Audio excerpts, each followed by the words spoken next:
Let's say you want to buy a house. The first thing to do is find the right place to move into. Don't worry, Railink, a security camera manufacturer, has some tips for what to avoid. Top 26 signs you are living in a bad neighborhood. Number 1, random garbage everywhere. Number 2, thick graffiti. Number 3, many dilapidated or abandoned houses. Number 5, fences around houses. Number 7, broken car window glass in parking lots. Number 8, high unemployment rate, and more.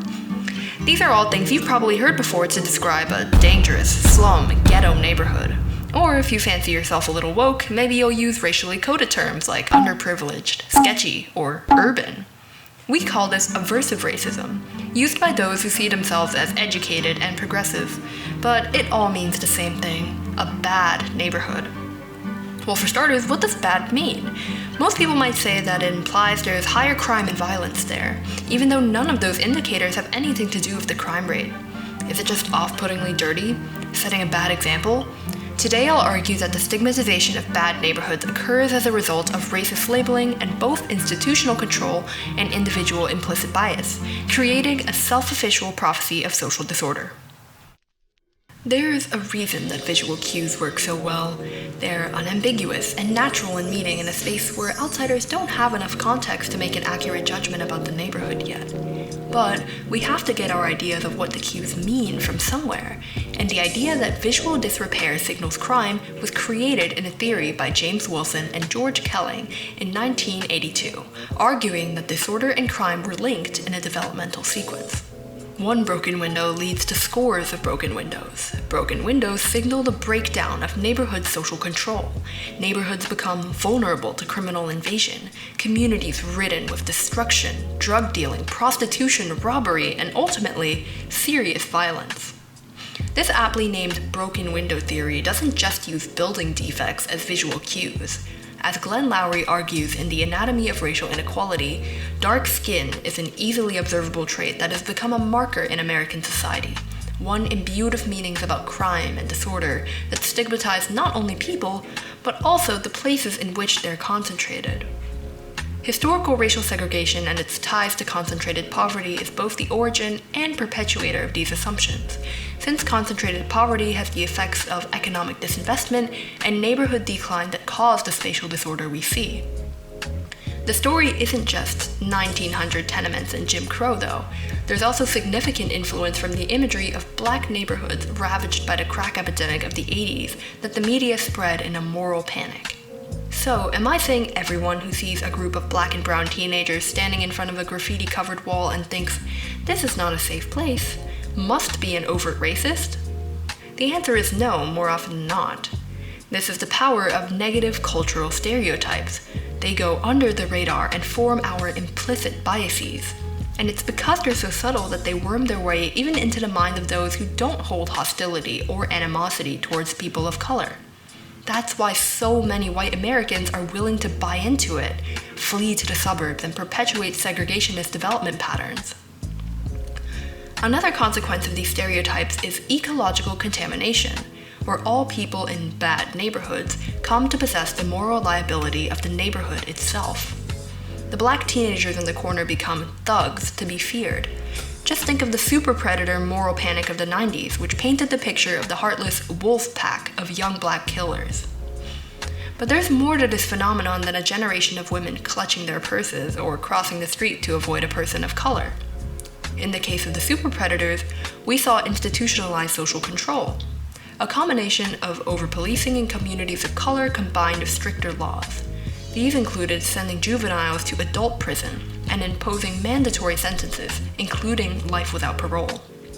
In the 80s, police adopted order maintenance policing, where they cracked down on minor quality of life infractions, all because of Kelling and Wilson's broken windows theory.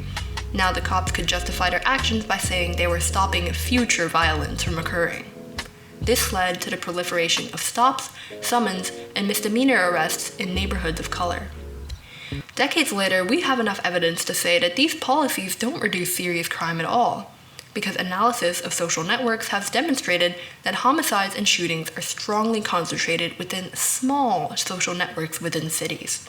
In other words, we were focused on what are known or called hot spots. But I thought it'd be smarter to appreciate that hot spots are hot because of hot people. These hot people are generally young men of color in communities who historically have been alienated from state institutions, especially law enforcement. And guess what the effects of order maintenance policing are? Making people feel unsafe, reducing trust in law enforcement, and consequently producing more violence. Society has institutionally condemned entire groups of people based on the places they live, labeled them as inherently deviant, and made moral claims about them. This labeling has some macro effects. Robert Sampson, in his book Great American City, Chicago and the Enduring Neighborhood Effect, found a neighborhood's bad reputation was one of the greatest indicators of poverty, trumping even the neighborhood's actual poverty level. Crazy. On the individual level, Howard Becker's labeling theory posits that one's life trajectory can be impacted. After the initial act of primary deviance, secondary deviance constructs a deviant identity that the individual can internalize and accept. Howard Kaplan described this process as self-derogation, which decreases motivation to conform to society and instead attracts the individual to deviance to increase their self-esteem. We see this manifested in the abandoning of traditional routes for upward mobility like higher education in these neighborhoods, where they turn instead to violent or criminal subcultures in order to survive. Thus, the self-fulfilling prophecy is born. The label is affixed, internalized, embraced, reinforced through deviant behavior, and taught to future generations.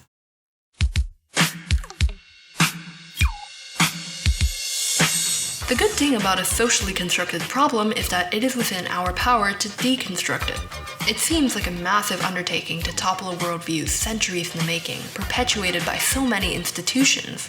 So, here are some ideas to start with. Remember the idea of hot people, not hot places?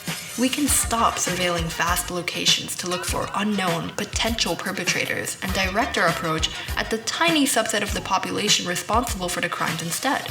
But no, not through prison. Instead, we can adopt what John Braithwaite called reintegrative shaming, where even though we disapprove of deviant behavior, we maintain respect for the individual and try to reintegrate them into society, instead of stigmatizing them.